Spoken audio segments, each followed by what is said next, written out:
سکتا۔ اللہ عظیم ہے، نہ اس کے اقتدار کی کوئی حد ہے، اور پاک، کوئی غلط کام نہیں کرتا۔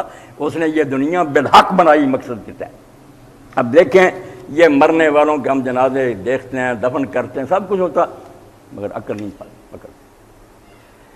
قاضی اسماعیل بن اسحاق لکھتے ہیں کہ حضرت ابو بکر صدیق رضی اللہ عنہ کے وفات کا وقت جب آیا، بیماری میں حالت جب نازک ہوئی تو بچی کو پیغام بھیجا، ام المومنین سیدہ عائشہ صدیقہ رضی اللہ عنہ۔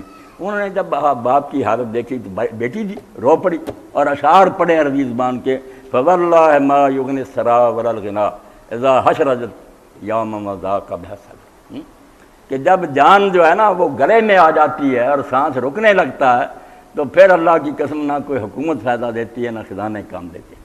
تو حضرت صدیق اکبر نے کہا بیٹی چھوڑ، اشعار کا کیا فائدہ، لقد جاءت سکرۃ الموت بالحق، قرآن جو کہتا ہے کہ موت کی سختی جو آ جائے گی یہ آ کر رہنی ہے بالحق۔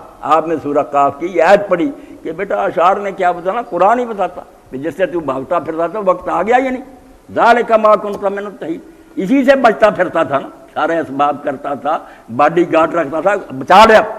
تو اللہ